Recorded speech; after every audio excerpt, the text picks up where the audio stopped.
Timothy Hare and the Path of Shadows by Lauren Wright. Timothy had always heard stories of the Path of Shadows, a twisting, dimly lit trail in the Enchanted Forest that even seasoned travelers avoided. But when his father quietly mentioned an old family story about his Great-Uncle Eldin, who guarded the secret spring, Timothy's curiosity piqued. Great-Uncle Eldin, he was told, was a reclusive and mystical hare who watched over the spring with quiet power. Though Timothy was eager to meet him, the tales of the Path of Shadows still made his heart thump with anxiety, and the only way to get to the secret spring was to take that very path. One crisp morning, as first leaves of autumn began to fall, Timothy shared his plans with his friend Reynard Fox. "The Path of Shadows?" Reynard repeated, his ears perking up with intrigue. "The one with illusions and whispers that lead travelers astray? And you're going there alone?" Timothy hesitated, glancing away. "Well, I wanted to meet Great-Uncle Eldin, and Father said he needs some help bringing water from the secret spring. I thought, maybe I could try." Reynard tilted his head thoughtfully, his cunning eyes glinting with resolve. "You'll need me.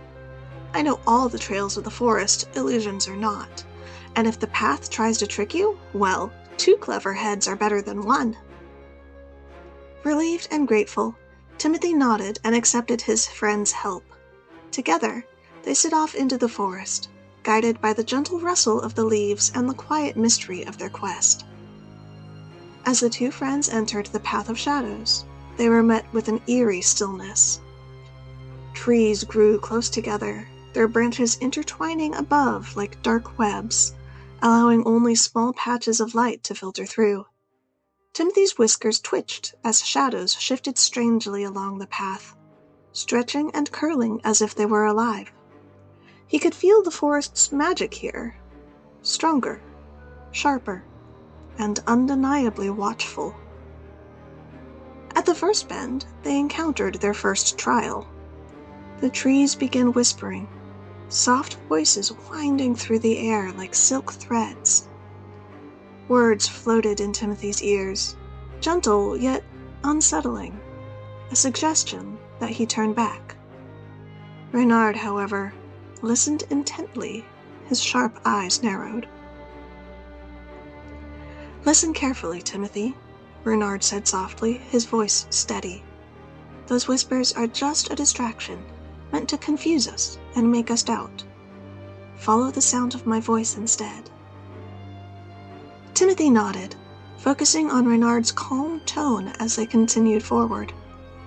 Reynard's cleverness became their guide, helping them distinguish between what was real and what was merely an illusion cast by the path's magic. Soon, they reached their second trial, a wide stream cutting across their path. The waters shimmered with an odd glow, rippling as if they held secrets in their depths. Just as Timothy prepared to leap across, Reynard stopped him with a paw. "Look," he said, nodding to the water's edge. Timothy squinted where he gestured, and saw faint glimmers of light dancing beneath the surface, glints that seemed almost familiar. Reynard observed carefully, his eyes darting from one ripple to the other. "It's a magical stream," he muttered, "an illusion in disguise. The real stream is narrower, right over there." He pointed slightly to the right, where a faint line of pebbles marked a safer, shallower crossing. With Reynard's guidance, they crossed the real stream, unharmed and undeterred. Finally, they reached their last hurdle, the Heartstone Bridge, a narrow, winding path made of smooth stones covered in moss. A shape moved suddenly near the bridge, startling Timothy. It was a bat, hovering nervously just above the ground. "Oh, hello," Timothy greeted, a little startled. "I'm Timothy, and this is Reynard. Are you lost?" The bat hesitated before responding. "I'm Bart," he mumbled, I tried to cross the bridge, but I kept getting turned around. I've tried flying over it too, but something seems to keep pulling me back." Timothy's heart went out to the bat, sensing his distress. He looked over to Reynard, hoping for guidance. Reynard looked at Timothy's soft eyes and sighed. He spoke gently to Bart. "Sometimes, bravery isn't about pushing through on your own." He paused, and his eyes met Timothy's. "Sometimes, bravery is about asking for help." Together, the three tried the bridge again, Timothy in the lead with Reynard following close behind. When Bart faltered, Reynard offered words of encouragement, while Timothy extended a steadying paw. With their combined effort, they made it across the bridge.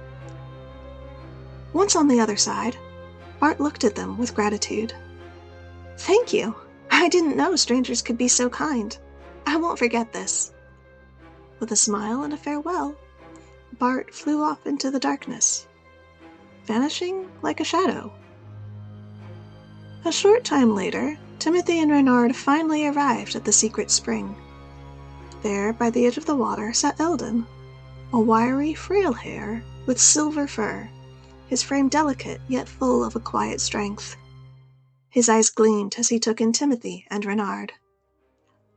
"Timothy," he greeted, his voice warm and knowing. "I knew you'd make it here someday, and I see you've brought a friend." Timothy felt awe wash over him. "Great-Uncle Eldin, are you all right? Father said you needed help." The old hare chuckled softly. "I may be worn in body, but the spring lends me strength."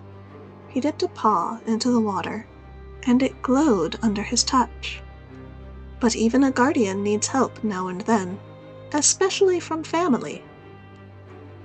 Eldin handed Timothy a small flask and nodded to the spring. "Gather some of the spring's water. It'll bring you clarity and strength, you and all who drink it." Timothy filled the flask, reverently watching the water shimmer within. He turned back to Eldin, sensing the old hare's unspoken wisdom. "Thank you, Great-Uncle Eldin," Timothy said, feeling a bond deeper than words could express.